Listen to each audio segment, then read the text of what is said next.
Hello and welcome to उन्नति IAS. शैक्षिक प्रशासन और प्रबंधन के सिलेबस में हम एजुकेशन से रिलेटेड पोर्टल्स और स्कीम्स देख रहे थे। पिछले लेक्चर में हमने एजुकेशन से रिलेटेड पोर्टल्स पर एक नज़र डाली थी। आज के लेक्चर्स में हम स्पेशली स्कीम्स देखेंगे, कवर करेंगे जो भी एजुकेशन से रिलेटेड हाल ही में डेवलपमेंट हुए हैं, जो भी स्कीम्स लाई गई हैं गवर्नमेंट के द्वारा, वो देखेंगे। और साथ ही कुछ जो रिसर्च, इसके बाद हमारी रिसर्च पर जो स्कीम्स गवर्नमेंट के द्वारा चलाई जाती हैं वो रह जाएंगी।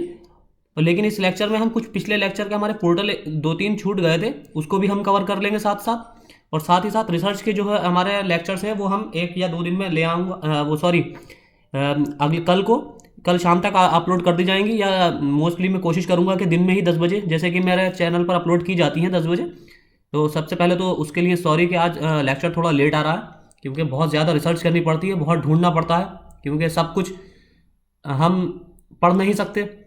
तो जो एग्ज़ाम पर्सपेक्टिव से इम्पोर्टेंट है सिर्फ उसी को ही मैं कवर करने की कोशिश करता हूँ, ताकि कम से कम लेक्चर में और कम से कम बताकर आपको ज़्यादा से ज़्यादा सिलेबस को कवर करा सकूँ। इसलिए मैं फालतू अपने लेक्चर में बातें भी नहीं करता, सीधा डायरेक्ट टॉपिक ही स्टार्ट कर देता हूँ। तो शुरू करते हैं आज के फर्स्ट टॉपिक से, यानी कि आज के फर्स्ट स्कीम से, सर्व शिक्षा अभियान। मैंने इसमें प्राइमरी, सेकेंडरी और आपकी हायर एजुकेशन सभी के लिए एक साथ ही कवर कर लिया है, नहीं वरना लेक्चर इतना टाइम नहीं बचा है कि मैं सबके लिए अलग अलग लेक्चर लाता, तो आपको भी दिक्कत होती और टाइम भी, आप रिविजन भी नहीं कर पाते। तो शुरू करते हैं अपना फर्स्ट स्कीम से, सर्व शिक्षा अभियान। सर्व शिक्षा अभियान या SSA एक भारत सरकार का कार्यक्रम है, जिसका उद्देश्य, आपको इसमें सबसे, मैंने पहले भी बताया था आपको स्कीम कब लॉन्च हुई है ये याद रखना है, किसको टारगेट करती है या क्या ऑब्जेक्टिव है ये याद रखना है, किस मिनिस्ट्री के द्वारा लॉन्च की गई है ये याद रखना है। इनमें मेन 3 या 4 टॉपिक ही आपको कवर करने हैं, आपको पूरा कच्चा चिट्ठा नहीं पढ़ना है इसमें। जिसका उद्देश्य प्राथमिक शिक्षा के सार्वभौमिकरण के लिए समयबद्ध तरीके से 6 से 14 वर्ष के बच्चों को मुफ्त और अनिवार्य शिक्षा प्रदान करना है, इसका उद्देश्य।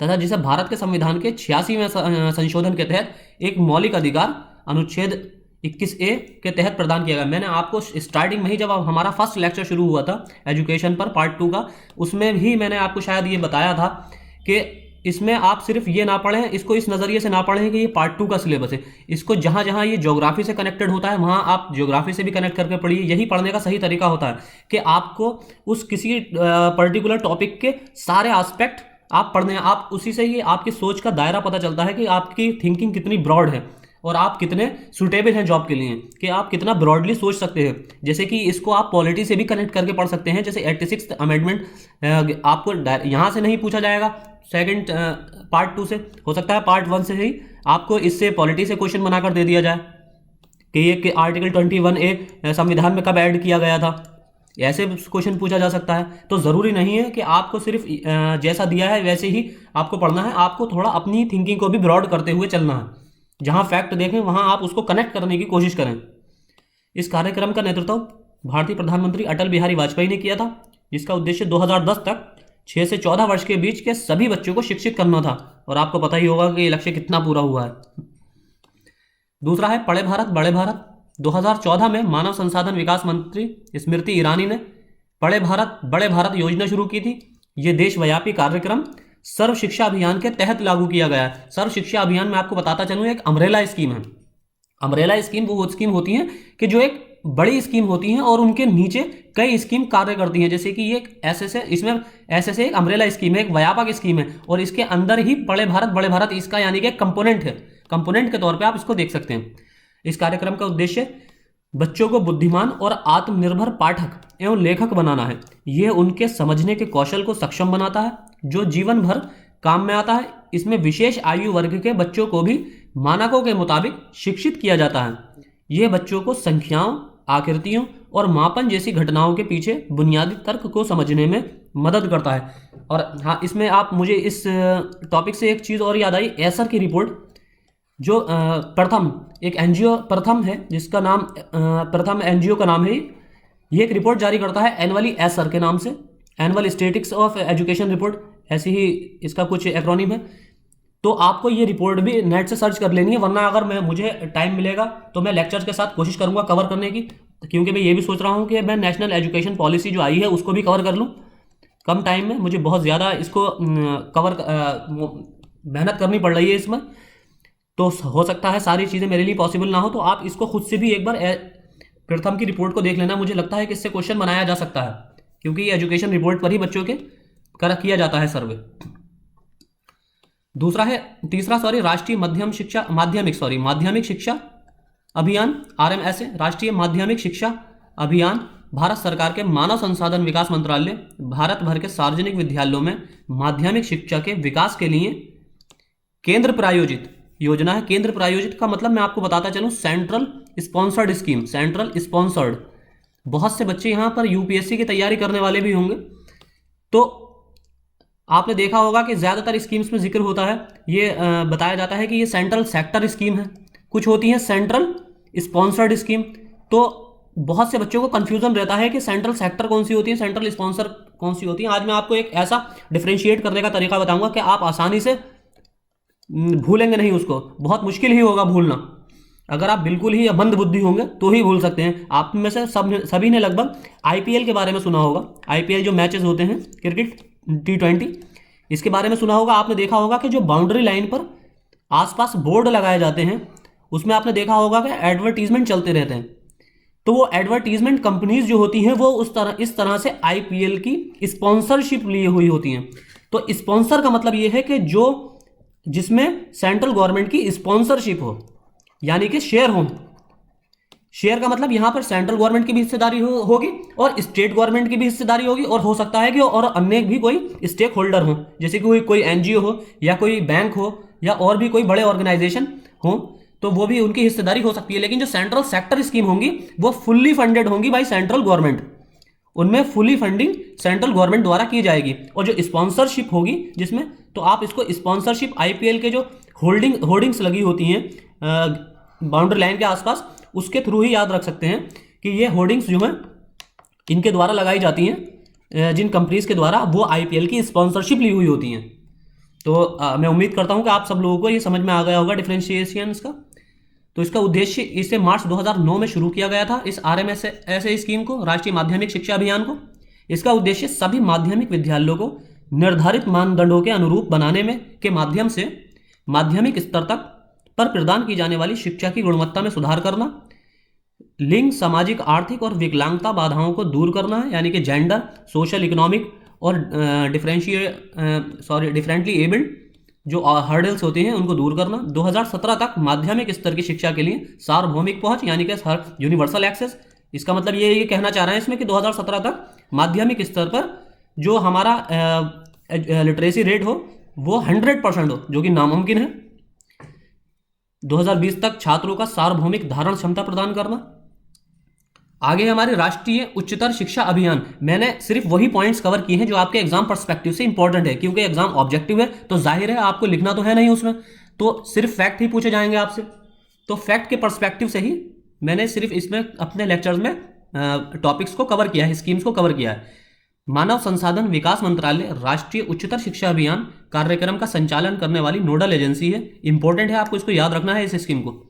ये भाग लेने वाले राज्यों के बजट लक्ष्यों को प्राप्त करता है, उनकी समीक्षा करता है, विश्लेषण करता है और फिर स्वीकृति प्रदान करता है और उसका संवितरण करता है बजट का। ये राष्ट्रीय उच्चतर शिक्षा अभियान एक केंद्र प्रायोजित योजना है, सेंट्रल स्पॉन्सर्ड स्कीम, यानी कि इसमें सेंट्रल और स्टेट गवर्नमेंट की दोनों की हिस्सेदारी होगी। हो सकता है 60-40 के रेशियो में हो सकता है 65 और 35 के रेशियो में हो सकता है 70-30 के रेशियो में हो, कुछ भी हो सकती है। और स्पेशली और एक चीज़ और नोटिस करेंगे आप, हिली एरियाज और मोस्टली नॉर्थ ईस्टर्न एरियाज के लिए ये रेशियो सेंट्रल गवर्नमेंट का ज़्यादा होता है, इसमें 90-10 स्पेशली होता है, जिसे 2013 में योग्य राज्य उच्च शैक्षणिक संस्थानों को रणनीतिक वित्त पोषण प्रदान करने के उद्देश्य से बनाया गया था।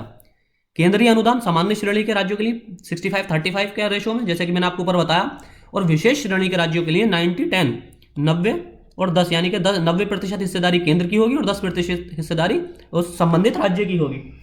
मानक आधारित और परिणाम आश्रित होगा। वित्त मंत्रालय केंद्रीय मंत्रालय से राज्य सरकारों, केंद्र शासित प्रदेशों के माध्यम से राज्य उच्च शिक्षा परिषदों के लिए प्रवाहित पहचानों तक पहुंचने से पहले प्रवाहित हो जाएगा। इसका लक्ष्य क्या है? इसका लक्ष्य उच्च दक्षता, पारदर्शिता, जवाबदेही के साथ राज्य उच्च शिक्षा प्रणाली में पहुंच, समानता और उत्कृष्टता के उच्च स्तर को प्राप्त करना है।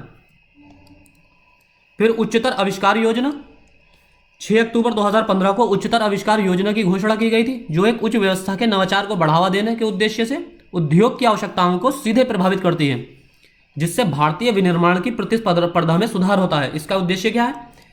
इसका उद्देश्य उन क्षेत्रों में नवाचार को बढ़ावा देना जो विनिर्माण और डिजाइन उद्योग के लिए सीधे प्रासंगिक हैं। ये प्रमुख तकनीकी संस्थानों में छात्रों और संकायों में नवीन मानसिकता विकसित करना, शिक्षा और उद्योग के बीच एक समन्वित कार्यवाही करना, प्रीमियर तकनीकी संस्थानों में प्रयोगशालाओं और अनुसंधान सुविधाओं को मजबूत करना, परिणाम आधारित अनुसंधान के वित्त पोषण करना। फिर आपका उन्नत भारत अभियान, यह कार्यक्रम औपचारिक रूप से शिक्षा मंत्रालय, जिसे पूर्व में मानव संसाधन विकास मंत्रालय MHRD के नाम से जाना जाता था, इसका उद्घाटन 11 नवंबर 2014 को भारत के राष्ट्रपति की उपस्थिति में शुरू किया गया। सितंबर 2014 में IIT दिल्ली में आयोजित एक राष्ट्रीय कार्यशाला के दौरान ग्रामीण तकनीकी विकास कार्यों में ग्रामीण तकनीकी कार्य समूह के समन्वयकों, स्वयंसेवी संगठनों और सरकारी एजेंसियों के प्रतिनिधियों के साथ व्यापक विचार विमर्श के माध्यम से इस अवधारणा का पोषण किया गया था। यानी कि इस कॉन्सेप्ट को कब अपनाया गया था? सितंबर 2014 में IIT दिल्ली में आयोजित एक कॉन्फ्रेंस में। इसका लक्ष्य क्या है? उन्नत भारत अभियान एक समावेशी भारत की वास्तुकला का निर्माण करने में मदद करने के लिए ज्ञान संस्थानों का लाभ उठाकर ग्रामीण विकास प्रक्रियाओं में परिवर्तनकारी परिवर्तन की दृष्टि से प्रेरित है। फिर आपका उच्च शिक्षा में वैश्विक पहल, global initiative of academic networks.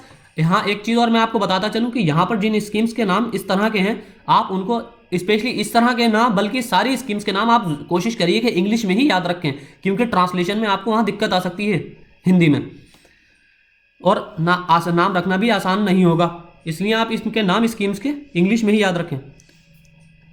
2015 में उच्च शिक्षा में वैश्विक पहल यानी global initiative of academic networks ज्ञान की शुरुआत की गई। यह मानव संसाधन और विकास मंत्रालय का एक कार्यक्रम है। जहां ये नाम आया समझ लीजिए अब शिक्षा मंत्रालय है। ज्ञान का उद्देश्य देश के सब मौजूदा शैक्षणिक संसाधनों को बढ़ाने के लिए, भारत में उच्च शिक्षा के संस्थानों के साथ जुड़ने के लिए वैज्ञानिकों और उद्यमियों की प्रतिभा के पूल का दोहन करना है, गुणवत्ता सुधारों की गति में तेजी लाना है और भारत की वैज्ञानिक और तकनीकी क्षमताओं को मजबूत करना है। इसका उद्देश्य क्या है? उद्देश्य भारतीय अकादमिक संस्थानों में प्रतिष्ठित अंतर्राष्ट्रीय संकाय के स्तर को बढ़ाना, अत्याधुनिक क्षेत्रों में ज्ञान और शिक्षण कौशल को सीखने और साझा करने के लिए भारतीय संकाय को अवसर प्रदान करना। भारतीय संकाय का मतलब इंडियन फैकल्टीज, यहाँ संकाय का मतलब है फैकल्टी। भारतीय छात्रों को प्रतिष्ठित अंतर्राष्ट्रीय संकाय से ज्ञान और अनुभव प्राप्त करने का अवसर प्रदान करना। तो आप इसमें आपको स्कीम्स में क्या याद रखना है? पहला कि कब इसको लॉन्च किया गया है, किस मंत्रालय के अधीन है और इसके उद्देश्य क्या है, यानी कि किन वर्ग समूहों को ये टारगेट करती है। फिर आपका प्रोजेक्ट विश्वजीत, इसकी 2016 में सब पहल की अवधारणा की गई थी। मैंने पुरानी स्कीम्स भी या प्रोजेक्ट भी इसलिए इसमें मेंशन किए हैं जो मुझे इंपॉर्टेंट लगे हैं एग्जाम के पर्सपेक्टिव से, क्योंकि वो लॉन्च किए गए हैं। इसका मतलब ये नहीं कि वो खत्म हो गए हैं, कि वो करंट में भी उसको इंप्लीमेंट किया जा रहा है।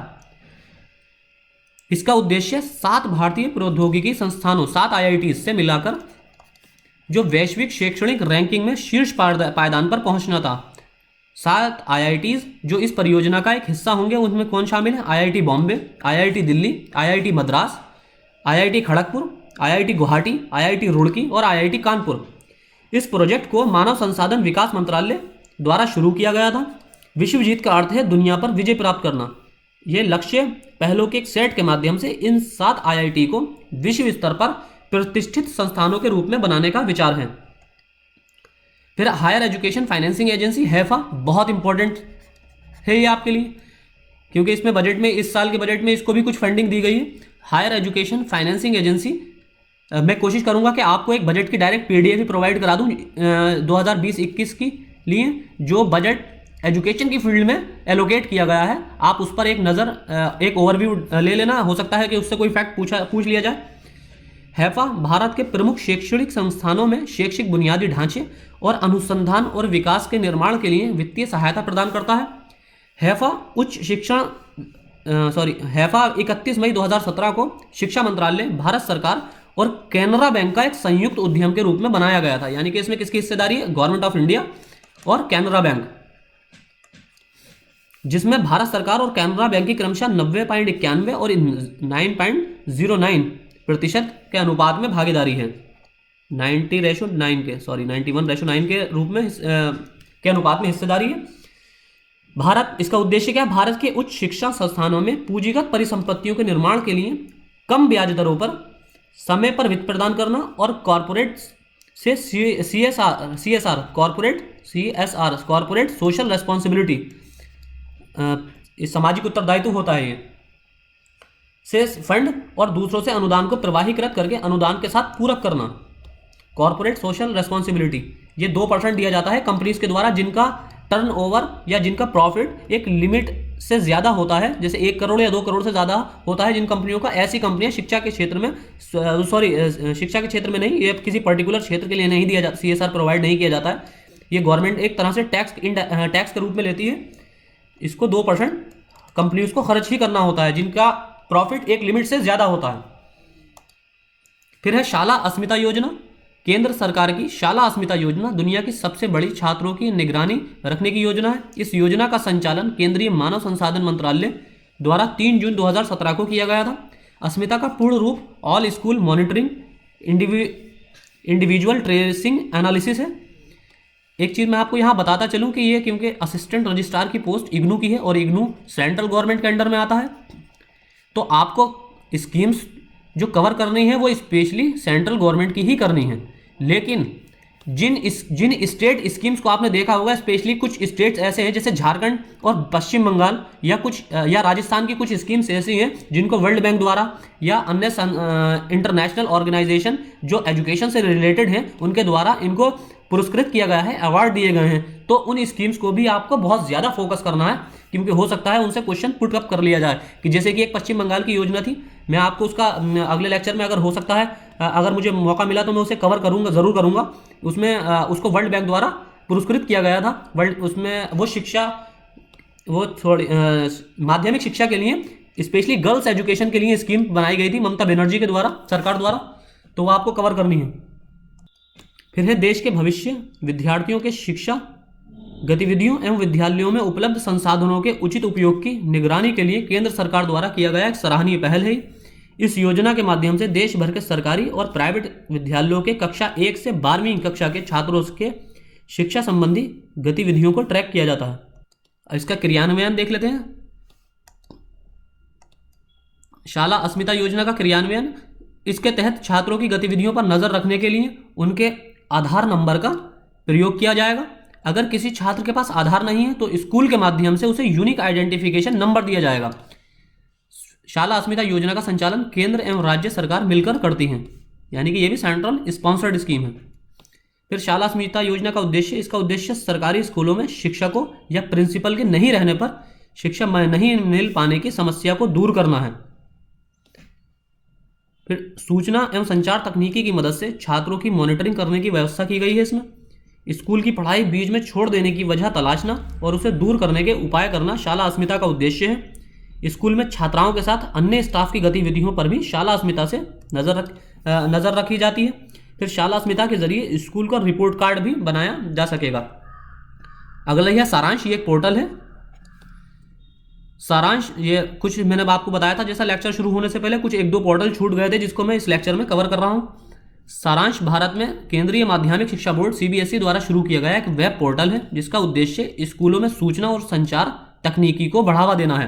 फिर मानव संसाधन विकास मंत्री स्मृति ईरानी ने 7 नवंबर 2015 को इस पोर्ट को लॉन्च किया था। इसका उद्देश्य, इस वेब पोर्टल का उद्देश्य भारत में शैक्षिक प्रणाली में पारदर्शिता लाना है। इसे डिजिटल इंडिया अभियान की प्रगति की दिशा में एक पहला प्रयास माना जाता है। इसे सभी कक्षाओं और विषयों की ई-पुस्तकें प्रदान करता है। ये सभी कक्षाओं और विषयों की, यानी कि सभी कक्षा के सभी विषयों की ई-पुस्तकें प्रदान करता है, जिससे सतत विकास को बढ़ावा मिलता है। इसके अलावा पोर्टल शिक्षकों और अभिभावकों के बीच एक से एक सहभागिता मंच, 1-to-1 सहभागिता मंच, कोऑपरेटिव। फिर है आपका ईशान विकास योजना। 6 अगस्त 2018 को उत्तर पूर्वी क्षेत्रों के लिए विशेष छात्रवृत्ति योजना ईशान विकास की शुरुआत की गई थी। मोस्ट इंपोर्टेंट, कि किस क्षेत्र के लिए चलाई जा रही है, पिछड़े क्षेत्रों के लिए, ऐसा क्वेश्चन में पूछा जा सकता है ऑब्जेक्टिव में। ये ईशान विकास योजना किस क्षेत्र से संबंधित है, यानी कि दक्षिणी राज्यों के लिए है, पूर्वी राज्यों के लिए, मध्य क्षेत्र के राज्यों के लिए, या उत्तर पूर्वी क्षेत्र के राज्यों के लिए।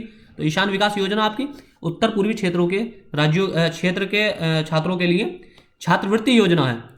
आईआईटी गुवाहाटी द्वारा इसका समन्वय किया जा रहा है, या कोऑर्डिनेशन इसका कौन करता है? आईआईटी गुवाहाटी, भारतीय प्रौद्योगिकी संस्थान आईआईटी, भारतीय विज्ञान शिक्षा और अनुसंधान संस्थान आईआईएसईआर और राष्ट्रीय उन्नत अध्ययन संस्थान एनआईएएस के साथ निकट संपर्क में रहने के कारण चयनित स्कूलों के स्कूली बच्चों को की छुट्टी अवधि का उपयोग इस कार्यक्रम के तहत किया जाता है। यानी कि इसमें छुट्टियों का एक इसमें कंस्ट्रक्टिव यूज किया जाता है। इसका उद्देश्य छात्रों को विज्ञान, प्रौद्योगिकी, इंजीनियरिंग और गणित को अपने करियर विकल्प के रूप में आगे बढ़ाने के लिए प्रेरित करना है। यह राष्ट्रीय महत्व के विभिन्न संस्थानों में इंजीनियरिंग कॉलेज के छात्रों के लिए इंटर्नशिप के अवसरों को की भी सुविधा प्रदान करता है। फिर आपका ईशान उदय, यह भी नॉर्थ ईस्ट के छात्रों के लिए है छात्रवृत्ति योजना। यह भी 6 अगस्त 2018 को लॉन्च की गई थी। ये दोनों एक साथ, ईशान उदय और ईशान विकास योजना, दोनों को 6 अगस्त 2018 को लॉन्च किया गया था। ये दोनों ही छात्रवृत्ति योजना है और दोनों ही नॉर्थ ईस्टर्न स्टेट्स के स्टूडेंट्स के लिए हैं। ये विश्वविद्यालय अनुदान आयोग द्वारा प्रशासित है। उसको किसने लॉन्च किया था? भारतीय प्रौद्योगिकी संस्थान, भारतीय विज्ञान शिक्षा और अनुसंधान संस्थान और भारतीय राष्ट्रीय उन्नत अध्ययन संस्थान, इन 3 के द्वारा लॉन्च किया गया था। इसको यूजीसी द्वारा, यूनिवर्सिटी ग्रांट कमीशन द्वारा लॉन्च किया गया है, प्रशासित एडमिनिस्ट्रेट किया जाता है। इस योजना के तहत सामान्य डिग्री पाठ्यक्रम, तकनीकी और व्यावसायिक डिग्री पाठ्यक्रमों को आगे बढ़ाने के लिए उत्तर पूर्व क्षेत्र के आर्थिक रूप से पिछड़े छात्रों को छात्रवृत्ति प्रदान की जाती है। यानी कि उस स्कीम में टेक्निकल, जो टेक्नोलॉजी बेस्ड छात्र हैं, जो टेक्निकल कोर्सेज करते हैं, उनके लिए है। और ये ईशान उदय सिंपल ग्रेजुएट्स के लिए है। ये इस योजना के तहत वार्षिक रूप से 10,000 रुपये छात्रवृत्ति प्रदान करने का लक्ष्य है। फिर आपकी है ईशान उदय के बाद प्रधानमंत्री अनुसंधान fellowship, prime minister research fellowship scheme. ये प्रधानमंत्री अनुसंधान फेलोशिप योजना मेधावी छात्रों को शोध में आकर्षित करने के लिए, रिसर्च में अट्रैक्ट करने के लिए भारत सरकार ने 2018 में प्रधानमंत्री अनुसंधान फेलोशिप योजना शुरू की, जो देश के विभिन्न उच्च शिक्षण संस्थानों में पीएचडी कार्यक्रमों में ऐसे छात्रों को सीधे प्रवेश प्रदान करती है जो मेधावी छात्र हैं। इस योजना का उद्देश्य देश की प्रतिभाओं को राष्ट्रीय प्राथमिकताओं पर ध्यान देने के साथ अत्याधुनिक विज्ञान और प्रौद्योगिकी क्षेत्रों में अनुसंधान करने के लिए डॉक्टरेट कार्यक्रमों के लिए आकर्षित करना है। फिर है आपकी इसी में ही जो संस्थान ये प्राइम मिनिस्टर रिसर्च फेलोशिप की पेशकश कर सकते हैं, उनमें सभी आईआईटी, आईआईएसईआर, भारतीय विज्ञान संस्थान बेंगलुरु और कुछ शीर्ष केंद्रीय विश्वविद्यालय जैसे एनआईटी शामिल हैं, जो विज्ञान या प्रौद्योगिकी में डिग्री प्रदान करते हैं। यानी कि इसमें हर यूनिवर्सिटी या कॉलेज शामिल नहीं है। इसमें पहले 2 वर्षों के लिए 70,000 रुपये प्रति माह स्कॉलरशिप दी जाती, फेलोशिप दी जाती है। तीसरे वर्ष के लिए 75,000 रुपये प्रति माह और चौथे और 5वें वर्ष में 80,000 रुपये प्रति माह स्कॉलरशिप फेलोशिप इसमें प्रदान की जाती है। इसके अलावा हर फेलो को 2 लाख रुपये पर ईयर का अनुदान 5 वर्ष के अवधि के लिए, यानी कि 5 वर्ष तक हर साल 2 लाख रुपए का एक ग्रांट मिलता है, यानी कि 10 लाख रुपए टोटल, उनके शैक्षणिक आकस्मिक खर्चों को कवर करने और विदेशी राष्ट्रीय यात्रा खर्चों के लिए प्रदान किया जाता है। फिर है आपका शिक्षा में पुनर्रचना और बुनियादी ढांचा, rise, revitalisation, infrastructure and systems in education. इसलिए मैं आपसे कह रहा हूं कि इन स्कीम्स के नाम आप इंग्लिश में ही याद रखें तो ज़्यादा बेहतर है। Revitalisation, infrastructure and systems in education, ये योजना 2018 में शुरू की गई थी। ये योजना मानव संसाधन विकास मंत्रालय के तहत लागू की गई। योजना के तहत सरकार सभी उच्च शिक्षण संस्थानों को कम लागत वाले फंड यानी कि ऋण प्रदान करती है, ये कम ब्याज दरों पर। इसे देश में अगले 4 वर्षों यानी कि 2022 तक कुल 1 लाख करोड़ रुपए के निवेश के साथ लॉन्च किया गया था। इसमें भारतीय प्रौद्योगिकी संस्थान यानी आईआईटी को राइस योजना के तहत ऋण का सबसे बड़ा हिस्सा 25% मिलता है, यानी कि इसमें 1 लाख करोड़ में से 25,000 करोड़ रुपए सिर्फ इसी के आईआईटीज को ही प्रदान किए जाएंगे। फिर है आपका राष्ट्रीय संस्थागत ranking framework, national institutional ranking framework NIRF. राष्ट्रीय संस्थागत रैंकिंग फ्रेमवर्क भारत सरकार के उच्च शिक्षा संस्थानों को रैंक करने के लिए मानव संसाधन विकास मंत्रालय द्वारा, भारत सरकार द्वारा अपनाई गई एक पद्धति है। इसका अनुमोदन मानव संसाधन विकास मंत्रालय द्वारा 29 सितंबर 2015 को मानव संसाधन विकास मंत्री द्वारा किया गया था। फिर है भारत की विकासशील अर्थव्यवस्था के लिए ट्रांसडिसिप्लिनरी रिसर्च योजना, यानी कि scheme for transdisciplinary research for India's developing economy, stride, most important scheme, stride scheme, ये वेरी वेरी इंपॉर्टेंट है, आपको याद रखनी है। इसको मानव संसाधन विकास मंत्रालय यूजीसी ने 1 जुलाई 2019 को स्ट्राइड योजना के रूप में जानी जाने वाली एक नई पहल को मंजूरी दी थी। इसके मुख्य उद्देश्य क्या है? युवा प्रतिभा की पहचान करना, अनुसंधान संस्कृति को मजबूत करना, क्षमता निर्माण करना, नवाचार को बढ़ावा देना, इनोवेशन को यानी कि मोटिवेट करना, और भारत की विकासशील अर्थव्यवस्था और राष्ट्रीय विकास के लिए ट्रांस अनुशासनात्मक अनुसंधान का समर्थन करना, मानविकी और मानव विज्ञान में बहुसंस्थागत नेटवर्क, उच्च प्रभाव वाले अनुसंधान परियोजनाओं को वित्त प्रदान करना। फिर है आपका विज्ञान में अनुवाद संबंधी और उच्च अनुसंधान योजना, scheme for translational and advance research in science, stars, ये भी मोस्ट इंपोर्टेंट स्कीम है, ये रट लेनी है दोनों स्कीम्स। राष्ट्रीय विज्ञान दिवस 28 फरवरी 2019 को एमएचआरडी द्वारा 500 विज्ञान परियोजनाओं के वित्त पोषण के लिए 250 करोड़ रुपए की इस योजना की शुरुआत की गई थी। इसे भारतीय विज्ञान संस्थान बेंगलुरु द्वारा कार्यान्वित और प्रबंधित किया जाता है। उद्देश्य क्या है?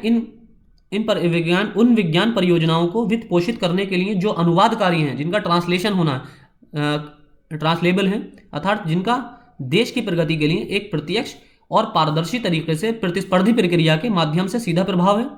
वैज्ञानिक अनुसंधान में अंतर्राष्ट्रीय स्तर के प्रदर्शनों को बनाए रखना, स्वास्थ्य, कृषि, ऊर्जा, पर्यावरण सुरक्षा आदि जैसे प्रमुख क्षेत्रों में देश की जरूरतों और मुद्दों के समाधान के लिए पूर्वी विज्ञान यानी कि इंडियन साइंस, एक तो आप सुनते होंगे पाश्चात्य विज्ञान जैसे वेस्टर्न साइंस कहते हैं, उसको लागू करने के जगह पूर्वी विज्ञान को लागू करना।